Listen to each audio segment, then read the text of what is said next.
नमस्कार साथियों, मैं सौरभ एमएसडी एकेडमी में आपका स्वागत करता हूं। हमने कल ज्योग्राफी के बेसिक्स के बारे में पढ़ा था और जहां हमने कल छोड़ा उसी को आज कंटिन्यू करेंगे। तो साथियों हम आज हम देखेंगे कि हमारी आकाश गंगाएं क्या हैं, जो हमें तारे दिखते हैं, जो हमारा सूर्य है, हमारा सौरमंडल है, वो ब्रह्मांड में कहाँ है, ब्रह्मांड में कैसे है और ये बने कैसे हैं। कल हमने इसकी बेसिक जानकारी ली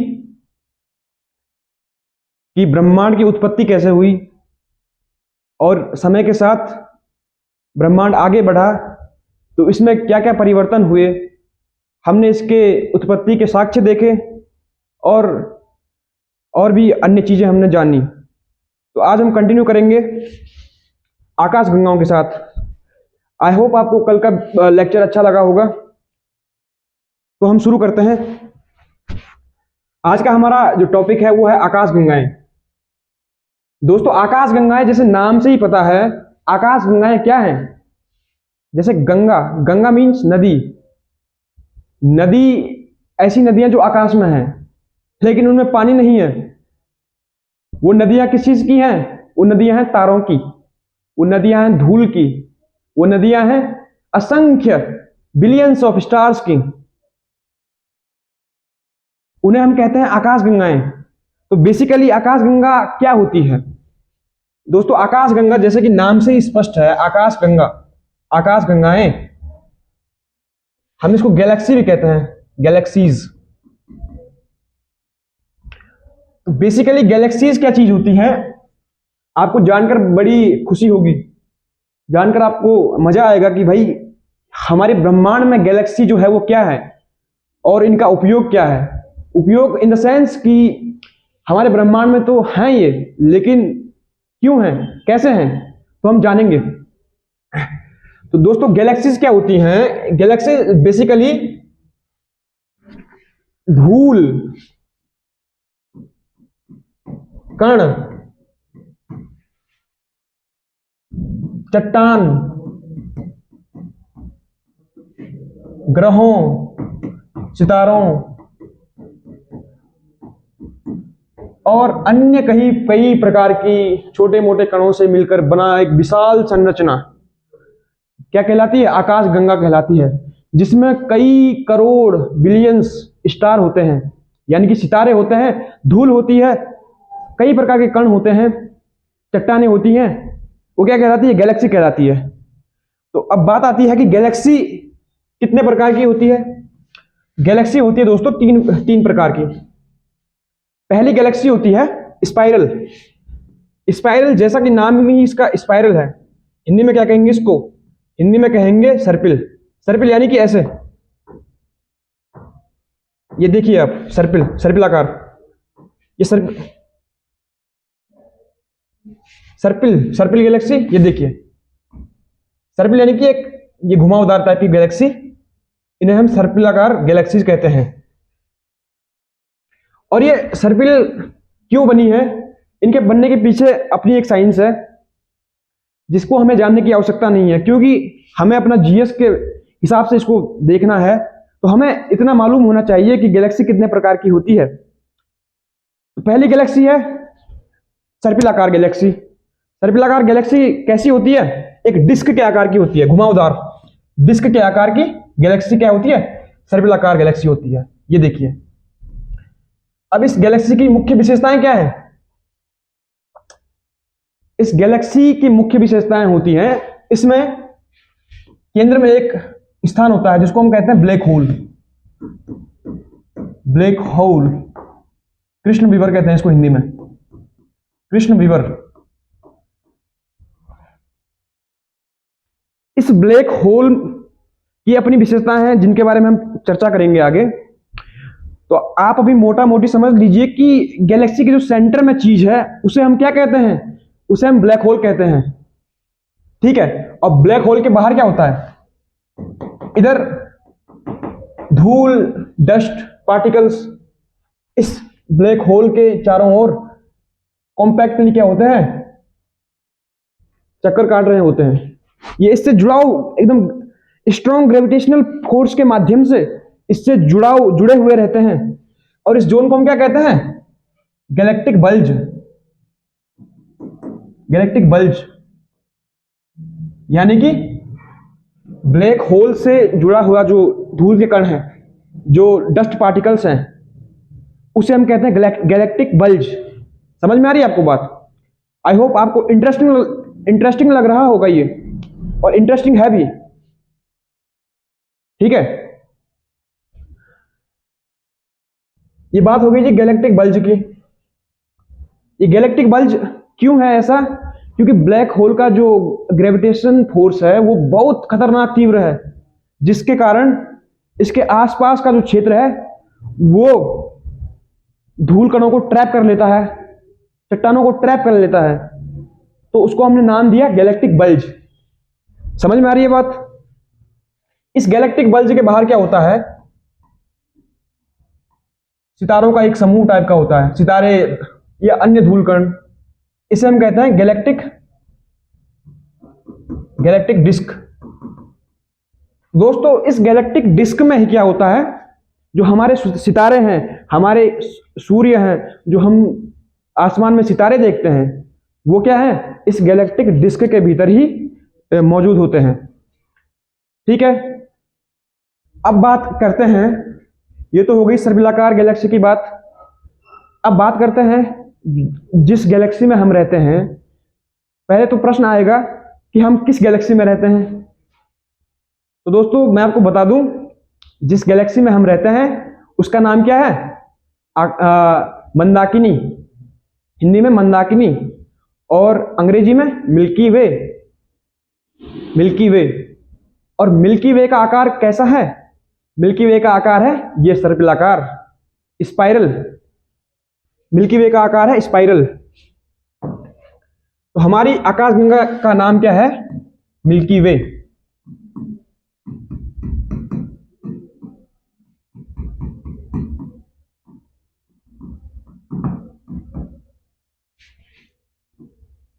और इसका आकार कैसा है, प्लीज इसको नोट कीजिएगा। सर्पिलाकार गैलेक्सी है ये।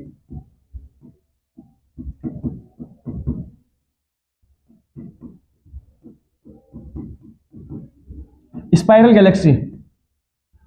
और आपको जानकर हैरानी होगी कि जो हमारा सूर्य है, जिसको हम इतना बड़ा देखते हैं, जो हमको इतनी खतरनाक ऊर्जा देता है, गर्मी देता है, वो इस गैलेक्सी में पता कहां है? इस गैलेक्सी के केंद्र से बहुत दूर है, billions of light year far away from the centre of galaxy, from the centre of Milky Way. यानी कि जब हम सन को देखते हैं किसके सापेक्ष, एक गैलेक्सी के सापेक्ष, तो सन इतना छोटा सा, जैसे व्हेल मछली के सामने एक चींटी। आप अनुमान लगा सकते हैं कि हमारा सन हमारी गैलेक्सी में, मिल्की वे में ऐसा है जैसे एक व्हेल के सामने एक चींटी। समझ में आ रही है बात आपको? हैरानी हो रही है आपको? यही है, यही ब्रह्मांड की नियति है दोस्तों।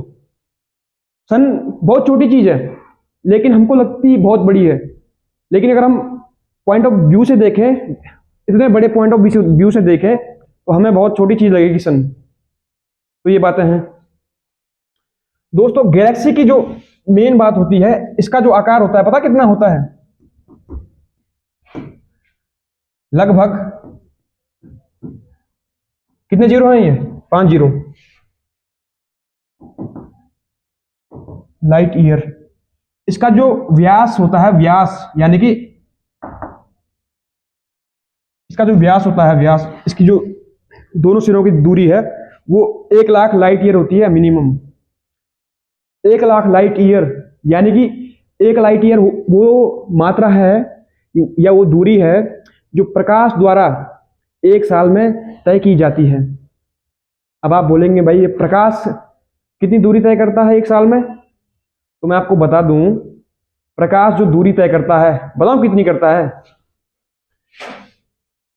1 सेकंड में 3 लाख किलोमीटर। 1 सेकंड में 3 लाख किलोमीटर। तो 1 घंटे में कितना करेगा? 60 गुणा 60 गुणा 3 लाख। इतनी दूरी 1 घंटे में तय करेगा प्रकाश। तो 1 साल में कितनी करेगा? इसमें 24 गुणा 60 गुणा 60 गुणा 365 गुणा 3 लाख कर दीजिए आप। जो इसकी वैल्यू आएगी वही 1 लाइट ईयर है। तो आप समझ सकते हैं कितनी लंबी दूरी है ये, हम इसकी कल्पना भी नहीं कर सकते। हमारा दिमाग इतना छोटा है कि हम इसके बारे में सोच भी नहीं सकते कि कितनी लंबी दूरी है। और हमारी आकाशगंगा की जो चौड़ाई है या विड्थ है वो कितनी है? 1 लाख लाइट ईयर, यानी कि प्रकाश 3 लाख किलोमीटर प्रति सेकंड की गति से 1 लाख साल में जितनी दूरी तय करेगा उतना इस आकाशगंगा का आकार है ना मजेदार बात। तो ये हो गई इसका आकार। और इसमें तारे कितने होते हैं? बिलियंस, कोई गिनती नहीं है। बिलियंस ऑफ स्टार इसमें मौजूद होते हैं। बिलियंस ऑफ स्टार भाई गिन ही नहीं सकते हम, हमारा दिमाग है ही नहीं जो गिन पाए इनको। अब इतनी आकाशगंगाएं, ये तो एक आकाशगंगा की बात हो गई।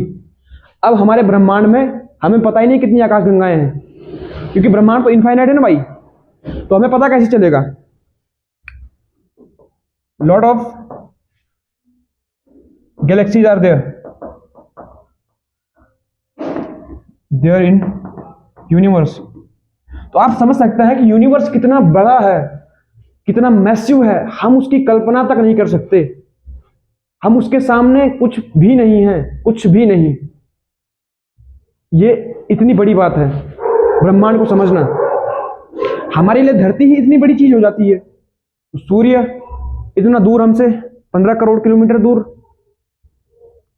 जब धरती और सूर्य ही ब्रह्मांड के सामने कुछ नहीं, तो हम तो किस खेत की मूली हैं फिर भी। तो ये बातें हैं दोस्तों।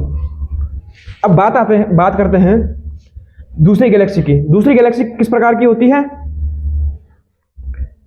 दूसरी गैलेक्सी होती है दीर्घवृत्ताकार, यानी कि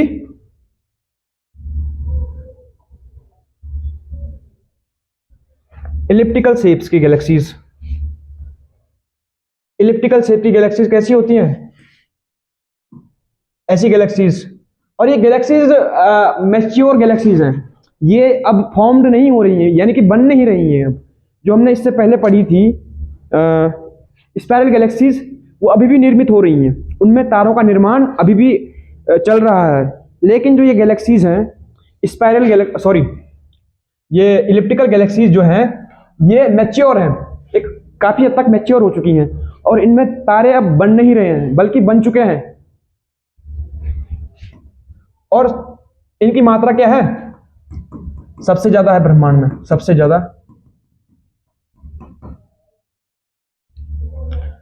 ज्यादा है ब्रह्मांड में। कौन सी गैलेक्सियां पाई जाती हैं?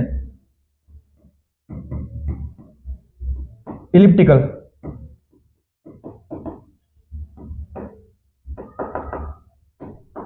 सबसे ज्यादा कौन सी गैलेक्सीज पाई जाती हैं? इलिप्टिकल शेप की गैलेक्सीज पाई जाती हैं, और इनमें अब तारे बन नहीं रहे हैं बल्कि बन चुके हैं।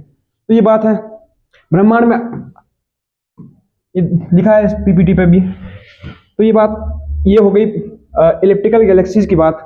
अब आते हैं अंतिम प्रकार की गैलेक्सी पर। तीसरी गैलेक्सी है दोस्तों इर्रेगुलर शेप, यानी कि जिसका कोई आकार नहीं है। जिसका कोई आकार नहीं है वो होती है अनियमित यानी कि इर्रेगुलर शेप। इन गैलेक्सीज का कोई आकार नहीं होता है, या रैंडम आकार की होती है कुछ भी। और इनमें जो धूल होती है, यानी कि इनमें जो बेसिक मैटर होता है वो बहुत कम होता है, यानी कि ये एकदम नवीन है, एकदम नवीन गैलेक्सीज है जो बनने की शुरुआती चरण में है। ये उस प्रकार की गैलेक्सीज है। अच्छी लगी आपको बात? आई होप मजा आएगा होगा देख के, जान के। ये तो हो गई दोस्तों गैलेक्सीज। अब बेसिक सी जो इसमें बात थी वो क्या थी? कितनी गैलेक्सीज हैं? कितने प्रकार की गैलेक्सीज हैं?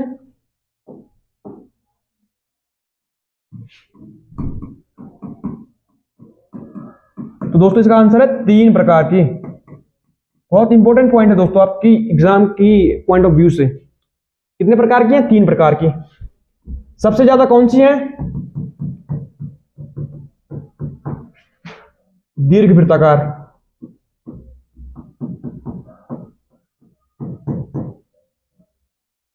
ठीक। और हम किस गैलेक्सी में हैं? यानी कि हमारा सौरमंडल किस प्रकार की गैलेक्सी में है?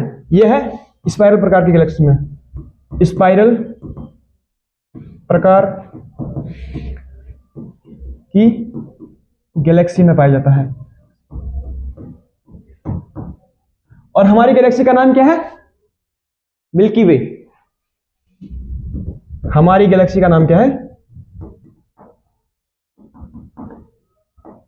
क्या है? मिल्की वे। इसको दुग्ध में इखला भी कहते हैं। यानी कि जो हम देखते हैं ना रात को, एक लंबी सी हमको दिखता है बीच में, मतलब धरती के कई जगहों से दिखती है, एक लंबी सी धूल की एक चादर टाइप की दिखती है आर से पार तक, वही हमारी मिल्की वे है। हम उसको देख सकते हैं कई जगहों से। जरूर आपने देखी होगी, नोटिस की होगी आकाश में। ये हो गई हमारी गैलेक्सी। अब बात आते हैं मिल्की वे पे। जो हमारी गैलेक्सी है उसको थोड़ा और डिटेल से जानते हैं। तो हमारी गैलेक्सी मिल्की वे की विशेषताएं क्या हैं? इसकी विशेषताएं क्या हैं दोस्तों? ये स्पाइरल है, स्पाइरल है, स्पाइरल है। इसके केंद्र में एक ब्लैक होल है। यह है मिल्की वे हमारी, मिल्की वे। और मिल्की वे गैलेक्सी स्पाइरल है। इसके केंद्र में एक ब्लैक होल है, उसका नाम क्या है? बहुत बहुत इंपॉर्टेंट दोस्तों, ये नोट कीजिएगा, बहुत इंपॉर्टेंट पॉइंट है ये। जो ब्लैक होल है इसका नाम है सैगिटेरियस ए स्टार। इस ब्लैक होल का नाम क्या है? सैगिटेरियस ए स्टार। बहुत ही इंपॉर्टेंट पॉइंट है ये। ये हो गई जी हमारी मिल्की वे की बात। और सूर्य बताओ कहां है? सूर्य कहीं इधर, इधर दूर, इस केंद्र से इतना दूर है। ये रैंडम, ये एग्जैक्ट फिगर नहीं है सूर्य का, लेकिन हाँ इतना अंदाजा हम लगा सकते हैं कि केंद्र से ये बहुत दूर है, बहुत ज्यादा दूर। और हमारी पृथ्वी तो कहीं इधर छुपी होगी तब है ना। अब बात करते हैं, ये तो हो गई हमारी गैलेक्सी की। अब हमारी गैलेक्सी के पड़ोस में कौन है भाई? भाई जिंदगी में पड़ोसी तो होते हैं, इंसानों के भी होते हैं, ग्रहों के भी होते हैं, तो गैलेक्सीज के भी होंगे। और पड़ोसी नहीं छोड़ेंगे आपका पीछा, न यहां न वहां। तो हमारी गैलेक्सी का पड़ोसी कौन है? इसकी भी पड़ोसी गैलेक्सी है, इसकी पड़ोसी गैलेक्सी है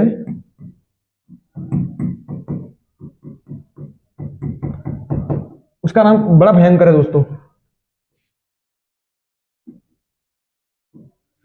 एंड्रोमेडा। Andromeda Galaxy. और बताओ कितनी दूर है ये हमारी धरती से? है तो पड़ोसी, लेकिन कम से कम